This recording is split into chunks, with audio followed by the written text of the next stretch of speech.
은혜 받으실 하나님의 말씀은 누가복음 18장 1절로 8절입니다. 누가복음 18장 1절로 8절 말씀을 합독하시겠습니다. 예수께서 그들에게 항상 기도하고 낙심하지 말아야 할 것을 비유로 말씀하여 이르시되, 어떤 도시에 하나님을 두려워하지 않고 사람을 무시하는 한 재판장이 있는데, 그 도시에 한 과부가 있어 자주 그에게 가서 내 원수에 대한 나의 원한을 풀어주소서 하되, 그가 얼마 동안 듣지 아니하다가 후에 속으로 생각하되, 내가 하나님을 두려워하지 않고 사람을 무시하나 이 과부가 나를 번거롭게 하니 내가 그 원한을 풀어주리라. 그렇지 않으면 늘 와서 나를 괴롭게 하리라 하였느니라. 주께서 또 이르시되, 불의한 재판장이 말한 것을 들으라. 하물며 하나님께서 그 밤낮 부르짖는 택하신 자들의 원한을 풀어주지 아니하시겠느냐? 그들에게 오래 참으시겠느냐? 내가 너희에게 이르노니 속히 그 원한을 풀어주시리라. 그러나 인자가 올 때 세상에서 믿음을 보겠느냐 하시니라. 아멘. 오늘 저는 여러분과 함께 항상 기도하고 낙심치 말라는 주님의 부탁을 가지고 은혜를 나누고자 합니다. 우리 한국 속담에 계란으로 바위를 친다는 말이 있습니다. 이 말은 절대 절망에 처한 상황을 보고 말하는 것입니다. 계란으로 바위를 쳐서 바위가 깨어질 리가 있겠습니까? 계란이 박살이 나지.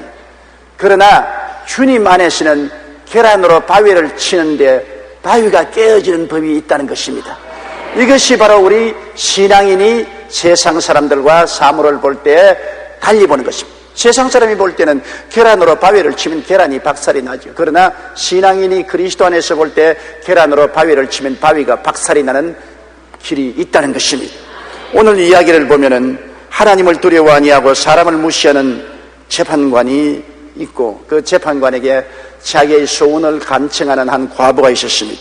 이 재판관은 교만하고 아나무인의 불의한 재판관이고, 과부는 치명적인 고통과 파탄을 가져온 강한 원수로 말미암아 원한에 사무친 여자였습니다.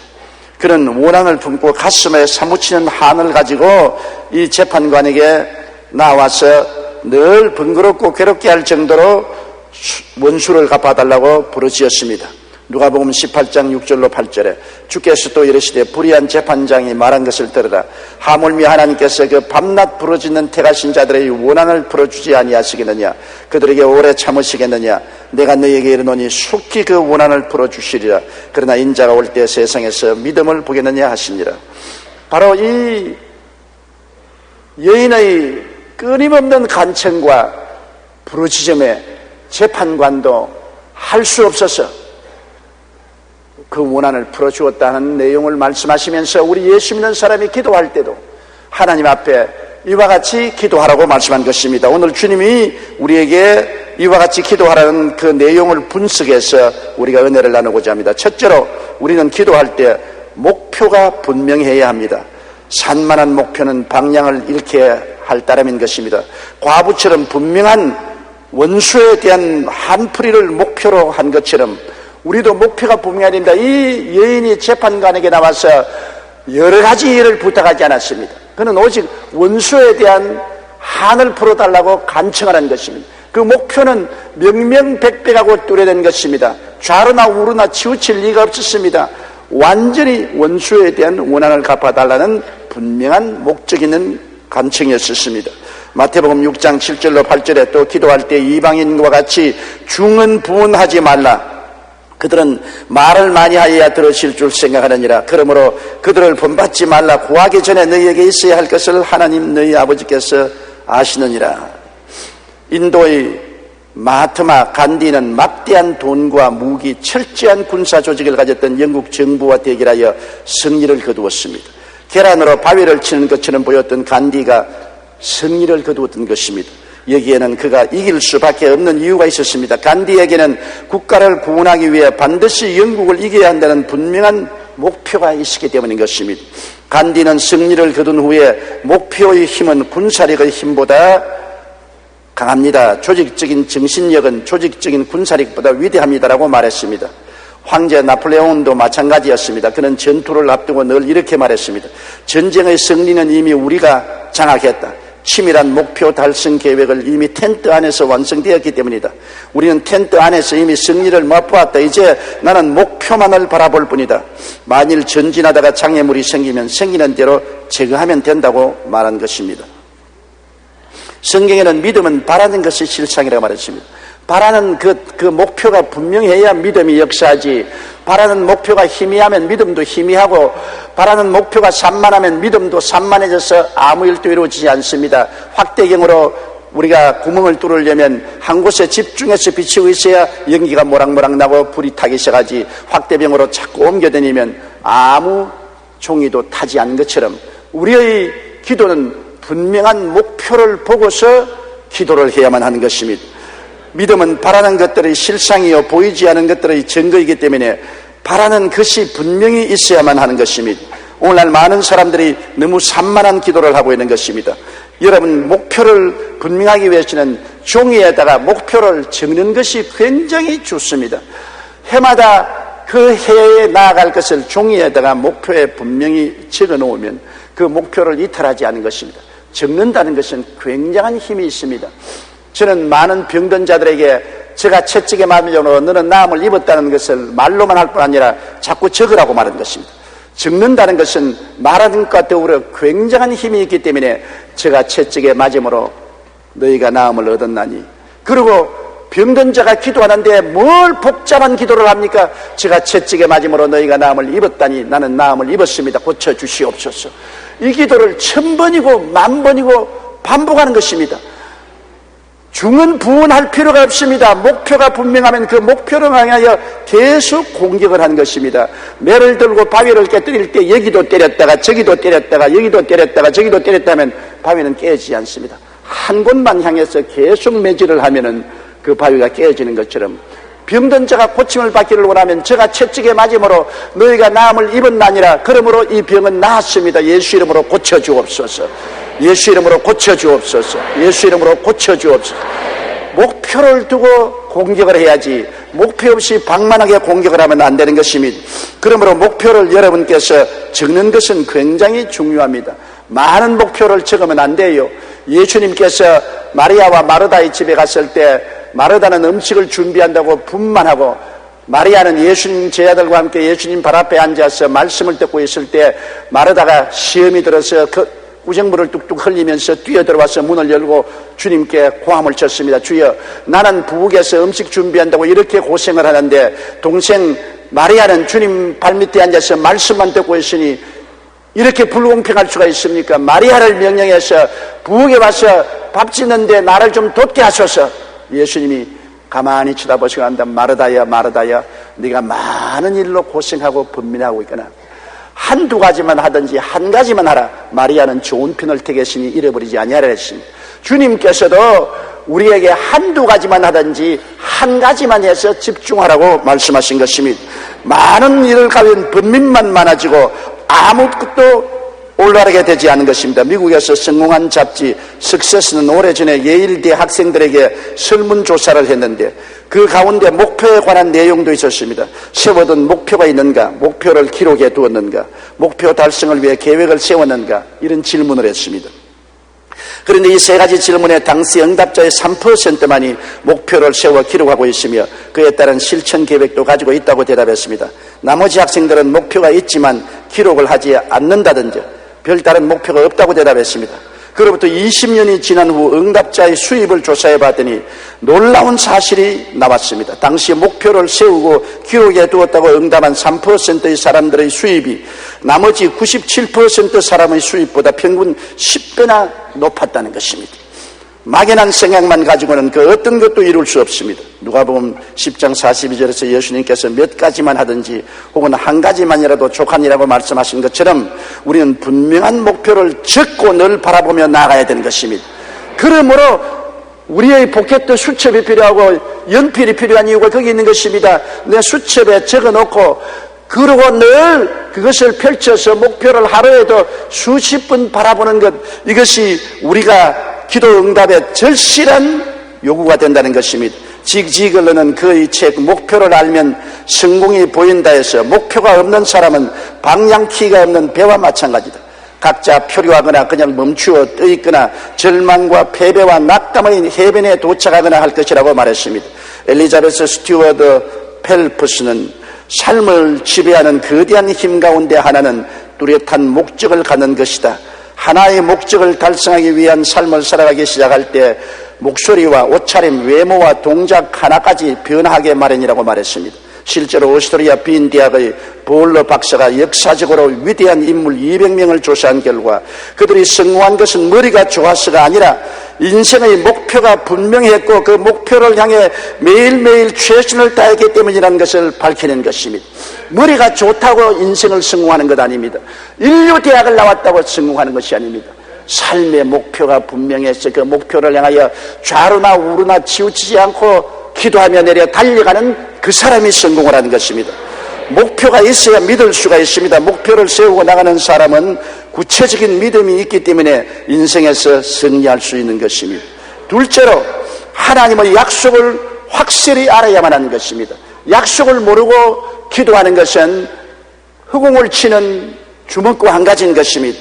여러분, 하나님의 약속이 마음속에 확 들어와 있으면 그 약속에 있어서 강력한 저항력을 발휘할 수 있는 것입니다. 낙심이 다가와도, 실망이 다가와도, 역경이 다가와도 그것을 헤치고 나갈 수 있는 마음속에 저항력이 생기는 것은 말씀을 마음속에 끊임없이 보고 그 말씀을 의지하고 말씀을 고백하는 데 있는 것입니다. 요한복음 15장 7절에 너희가 내 안에 거하고 내 말이 너희 안에 거하면 무엇이든지 원하는 대로 구하라 그리하면 이루리라. 하나님의 말씀이 바깥에 떠돌아다니면 안 되는 것입니다. 내 마음속에 꽉 박혀야 되는 것입니다. 내 마음속에 안주해야 되는 것입니다. 그렇기 때문에 하나님 말씀이 내 마음속에 들어오게 하기 위해서는 말씀을 묵상하는 것입니다. 앉아도 서도 말씀을 생각하고 되씹고 되씹어서 그 말씀이 내 영혼의 올 속에 꽉 박혀야만 되는 것입니다. 의심의 파도가 아무리 다가와도 말씀의 반석이 있으면 그 말씀을 자꾸 주장하고 말씀을 통해서 의심의 파도를 산산조각으로 내버릴 수가 있는 것입니다. 아브라함은 여러 번 하나님의 말씀을 의심하고 그가 생애 실패를 거듭한 사람이었습니다. 그러나 만년에는 어떠한 환경에도 하나님 말씀 위에 서기로 작정을 한 것입니다. 그의 나이 100세가 되고 아내의 나이 90이 되어도 아들을 주실 것을 믿는데 그런 추호도 움직이지 않은 것은 약속의 말씀이 있었기 때문인 것입니다. 말씀 없이 100살 된 노인이 90살 된 아내를 데리고 자식 낳겠다면 그는 미친 사람인 것입니다. 그러나 말씀 있는 사람은 미친 사람이 아니고 믿음의 사람이 되는 것입니다. 로마서 4장 18절로 22절에 아브라함이 바랄 수 없는 중에 바라고 믿었으니 이런 내 후손이 이 같으리라 하신 말씀대로 많은 민족의 조상이 되게 하리 하십니다. 그가 100세나 되어 자기 몸이 죽은 것 같고 살아있다가 죽은 것 같음을 알고도 믿음이 약하여지지 아니하고 믿음이 없어 하나님의 약속을 의심하지 아니하고 믿음으로 견고하여져서 하나님께 영광을 돌리며 약속하신 그것을 또한 능히 이룰 줄 확신하였으니 이러므로 그것이 그에게 의로 여기셨느니라. 여기에 말씀의 약속이 있었기 때문에 아브라함은 자기 나이가 100세가 되고 아내의 나이 90이 되어도 그를 통해서 다가오는 여러 가지 감각과 환경과 경험상 의심이 파도쳐와도 그를 이길 수 있는 것은 그는 말씀에 섰기 때문에 저항력이 있었던 것입니다. 하물며 주 예수님의 피로서 값지고 사유신 은혜는 더없이 확실합니다. 우리가 십자가를 바라보십시오. 하나님의 아들이 십자가에 못 박여 몸을 찢고 피를 흘려서 값을 주고 사준 것이 뭡니까? 제가 십자가의 보혈로 우리 죄를 용서하고 의롭게 하고 영광을 주신 것, 믿을 수가 있습니다. 예수 그리스도의 십자가의 보혈로 마귀와 세상을 이기고 거룩함과 성령 충만을 주셨다는 말씀을 우리는 믿을 수 있습니다. 제가 채찍에 맞음으로 너희가 나음을 입었다는 것은 약속의 말씀인 것입니다. 제가 우리의 저주를 대신 짊어지고 아브라함의 복과 형통을 주신 것은 하나님의 약속의 말씀인 것입니다. 또한 그리스도가 죽었다가 부활하심으로 우리를 사망과 음부에서 부활시켜 천국 보좌 우편에 함께 앉게 해주셨다는 약속의 말씀은 변함이 없는 약속입니다. 그리스도의 십자가에서 몸을 찢고 피를 흘려 대속으로 주신 약속의 말씀은 하나님의 말씀이요 흔들릴 수 없기 때문에 눈에는 아무 증거 안 보이고 귀에는 아무 소리 안 들리고 손에는 잡히는 건 없어도 말씀 위에 서서 나가야 되는 것입니다. 우리 예수 믿는 사람은 믿음의 사람인 것입니다. 믿음은 들음에서 나며 들음은 그리스도의 말씀으로 말미암는 것입니다. 말씀 이외에는 절대로 귀를 기울이지 말고 보지도 말고 느끼지 말아야 되는 것입니다. 말씀이 만세반석이요 말씀이 우리의 믿음의 근거가 되는 것입니다. 그렇기 때문에 우리는 말씀에 서서 나아가면 하나님 앞에 기도를 응답받을 수가 있는 것입니다. 말씀에 기록되지 아니하고 약속이 없으면 우리가 허공에서 허우적거리다가 떨어질 수밖에 없는 것입니다. 셋째로 우리가 기도할 때 한 맺힌 마음, 정열적 소원이 있어야만 하는 것입니다. 그냥 미지근한 기도는 안 됩니다. 뜨겁든지 차든지 하라고 주님께서 말씀한 것인데 우리가 하나님께 나갈 때 뜨거운 마음을 가지고 나가야 됩니다. 이 과부가 재판장에 나가서 그 원한을 갚아달라고 부르짖을 때 밤낮으로 부르짖었다고 말하는 것입니다. 밤이나 낮이나 부르짖는다는 것은 마음에 뜨거운 열정이 있기 때문인 것입니다. 집중적인 기도가 필요한 것입니다. 우리가 한 가지 사실에 집중해서 그것을 주야로 생각하고 그곳에 푹 빠져서 기도해야 되는 것입니다. 구약시대에 보면 한나가 아기를 못 낳아서 그의 첩되는 버는 나이에서 원한에 사무쳤습니다. 멸시당하고 무시당하고 천대를 당하니까 너무나 한설해서 그가 매년제를 드릴 때 성전에 나와서 하나님께 부르짖어 기도했습니다. 사무엘상 1장 11절에 보면 서운하여 가로되 만군의 야훼여 만일 주의 여종의 고통을 돌아보시고 나를 기억하사 주의 여종을 잊지 아니하시고 주의 여종에게 아들을 주시면 내가 그의 평생에 그를 야곱게 드리고 삭도를 그 머리에 대지 아니하였나이다. 한나가 야훼 앞에 오래 기도하는 동안에 엘리가 그 입을 주목한 즉 한나가 속으로 말하며 입술만 움직이고 음성은 들리지 않아 엘리는 그가 취한 줄 생각했다. 얼마나 기도가 간절했던지 말조차 할 수 없습니다. 말이 안 나왔습니다. 그는 입술만 덕석거리며 한없는 눈물을 흘리고 간청으로 기도하니까 제사장 엘리는 그가 술이 취한 줄 알았습니다. 완전히 기도 산매에 빠졌습니다. 기도에 취해버렸었습니다. 그래서 엘리가 내가 언제까지 취하여 있겠는가 포도주를 끊으라. 그럴 때 한나가 대답하여 이르되 내 주여 그렇지 아니하니이다. 나는 마음이 슬픈 여자라 포도주나 독주를 마신 것이 아니요 야훼 앞에 내 심정을 통한 것뿐이오니 당신의 여종을 악한 자로 여기지 마옵소서. 내가 지금까지 말한 것은 나의 원통함과 격분함이 많기 때문이니이다. 엘리가 대답하여 이르되 평안히 가라. 이스라엘의 하나님이 내가 기도하여 구한 것을 허락하시기를 원하노라. 그 다음에 한나는 바로 아기가 잉태되어서 그 낳은 아기가 사무엘이었습니다. 사람들은 우리 교회를 세계에서 제일 가는 교회라고 그랬습니다. 저는 신학생 시절에 전차표를 살 돈이 없어서 걸어다녔습니다. 서대문에서 불광동까지 아리랑 고개를 넘어가며 걸어다녔습니다. 다니면서 보면 큰 극장들이 절비해 있었습니다. 그래서 늘 속으로 우리나라에 큰 극장들이 이렇게 많은데 왜 큰 교회는 없는가? 사람들이 구름대같이 극장으로 모여가는데 왜 교회에 구름대같이 사람들이 모여가지 않은가? 나는 세계에서 제일 가는 큰 교회의 담임자가 될 것이라고 마음에 뜨거운 소원을 갖고 그 모습을 그리며 늘 걸어다녔습니다.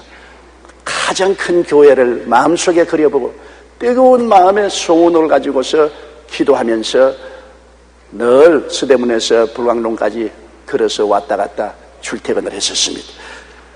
교회 성장에 대한 연구한 사람들의 공통적인 의견은 성장하기를 원하는 교회가 성장한다는 것입니다. 뜻이 있는 곳에 길이 있다는 옛말과 같이 성공하기를 간절히 바라는 사람만 성공할 수 있습니다. 하나님께서 내 입을 넓게 열라 내가 채우려고 하는 것입니다. 뜨거운 마음으로 입을 넓게 열고 집중적으로 간구하는 그러한 기도가 응답받는 것입니다. 사무엘의 모친 한나도 아들을 낳고자 하는 한 맺힌 마음으로 열정적인 소원이 있었기 때문에 이를 위해 집중적으로 기도해서 응답을 받았습니다. 우리가 마음에 뜨거운 소원이 있어 집중적으로 마음이 혼란하지 않고 그 중심에 서서 기도하면 하나님께서 응답하여 주시는 것입니다. 바로 오늘날 우리 여의도 순복음교회가 세계적인 교회가 된 것은 제가 47년간 마음에 한 가지 목표를 가지고 뜨거운 소원으로 집중적으로 기도하고 부르짖은 그 결과가 하나님의 능력으로 이루어진 것입니다. 내 입을 넓게 열라 내가 채우리라 하시니 하나님이 채워주신 것입니다. 우리가 기도할 때 전심전력으로 기도를 해야 됩니다. 어린애기를 낳는 어머니들을 보면 의사들이 옆에서 힘을 더 드리세요, 힘을 더 넣으세요 자꾸 그럽니다. 어린애기 낳는데도 기진맥진해서 괴로운데 자꾸 힘을 좀 더 기진맥진. 저는 서대문에 있을 때 최하실 목사님하고 아현동 현주동 가난한 곳에 신방을 갔는데 폐병에 걸려서 피를 많이 토하는 산모가 해산을 하는데 의사도 없고 아무도 없이 우리 최하실 목사님은 국제 3파 면허증을 가지고 있었습니다. 그래서 할 수 없이 최하실 목사님하고 제가 가서 아기를 받아야 됐습니다. 몸이 너무 약해요. 자기 혼자 숨도 잘 못 쉬어요. 그러한 산모가 어린아기를 낳는데 저는 그 위에서 기도해주고 손을 붙잡고 있고 최하실 목사님이 어린아기를 받으면서 늘 하는 말이 힘을 좀 더 힘을 써. 아이고 죽겠어요. 힘을 못 쓰겠어요. 예수의 이름으로 힘을 써. 그럼 내 귀에 지금도 쟁쟁합니다. 최 목사님이 얼굴이 새빨개져 가지고서 더 힘을 써라. 전심전력을 드려라.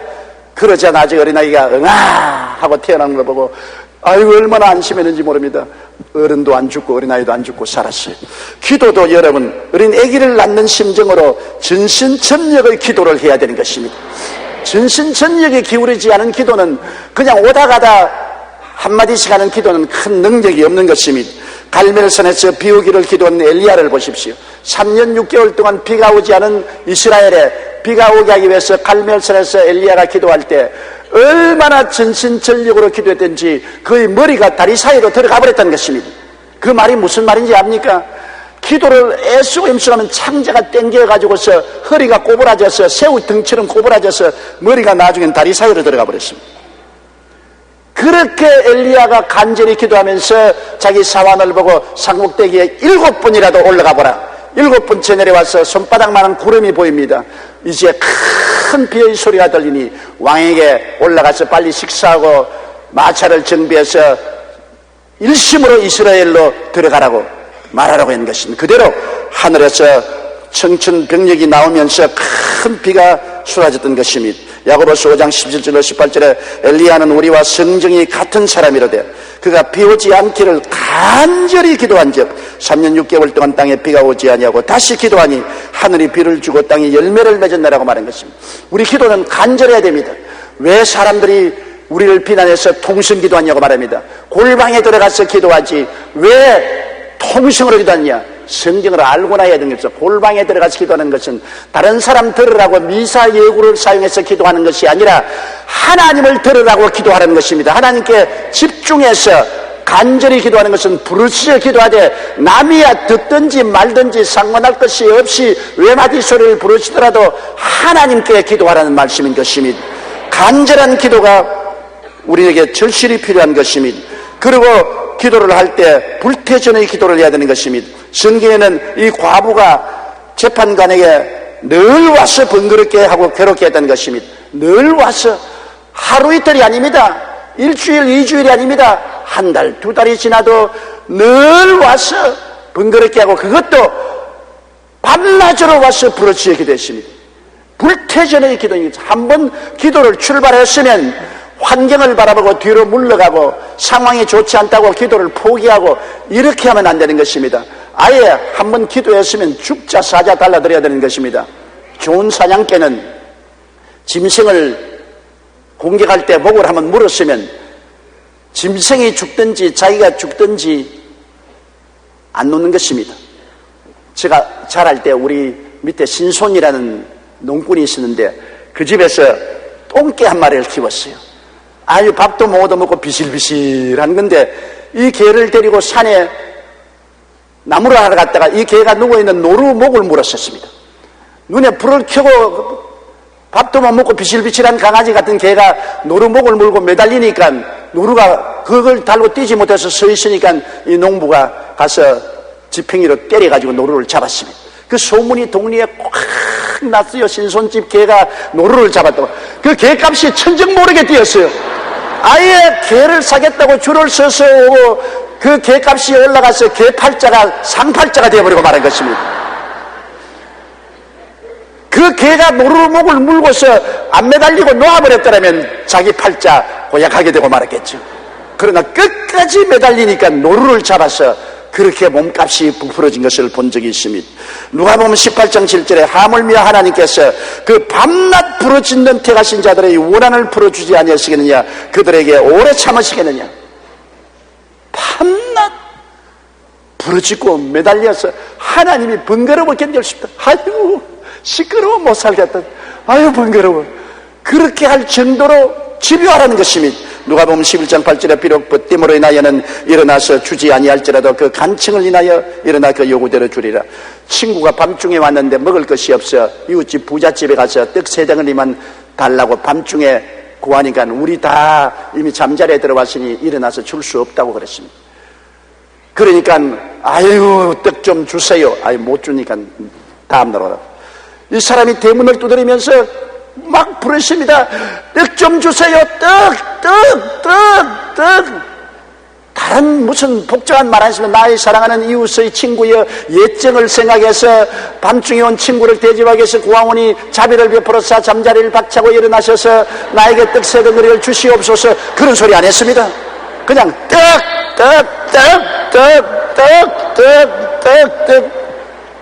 아유 귀를 막고 있어도 자꾸 떡떡하니까 내가 너를 친구 때문에 주는 것이 아니라 시끄러워서 내가 떡을 주겠다. 일어나서 떡 3덩어리를 주었다는 말을 하시면서 주님께서 너희도 그렇게 기도하라는 것입니다. 주님이 그렇게 부탁할 정도니까 여러분 그 보통 부탁이 아니지요. 집요하게 불태전의 기도를 하라고 주님께서 말씀하신 것입니다. 최근 인터넷 사이트를 통해 화제가 되고 있는 한국 축구선수 박지성의 발을 한번 보세요.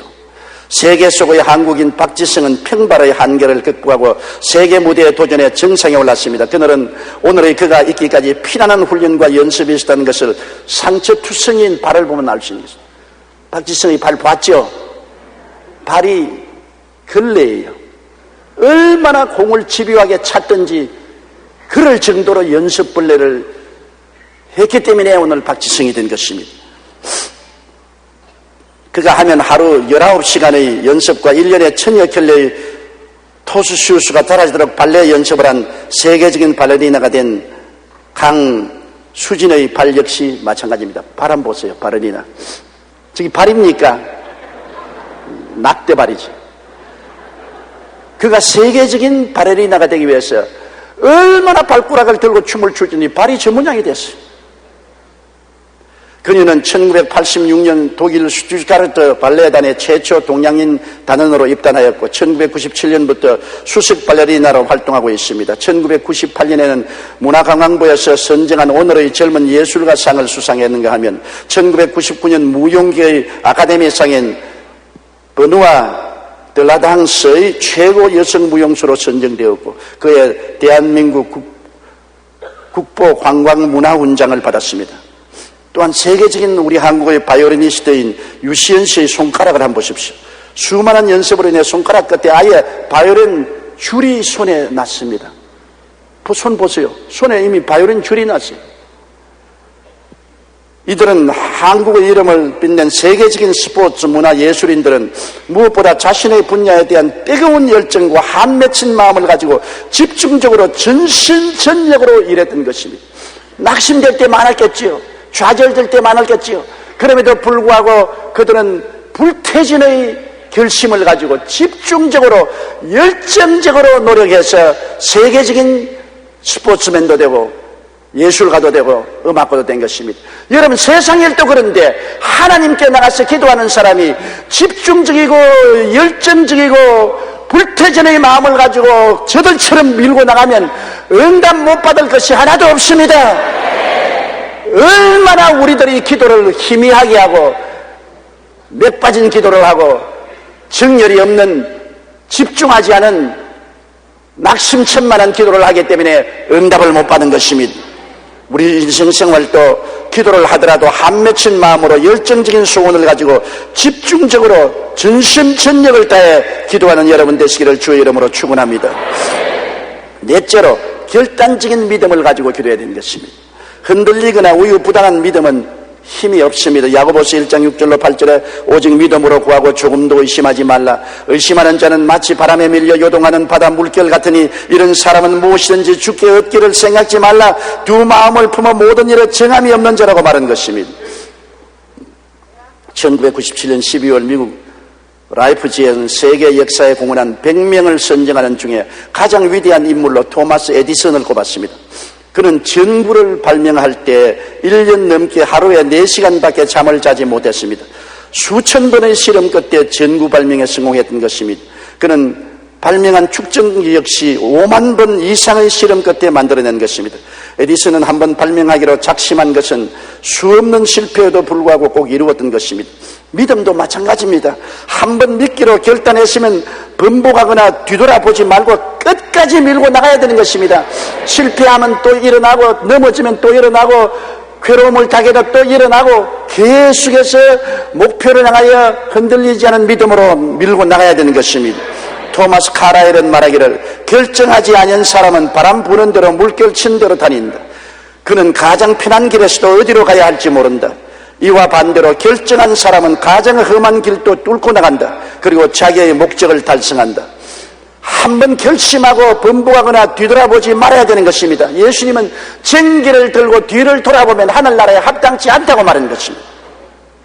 누가복음 9장 62절의 말씀입니다. 예수께서 이르시되 손에 쟁기를 잡고 뒤를 돌아보는 자는 하나님의 나라에 합당치 아니하느니라.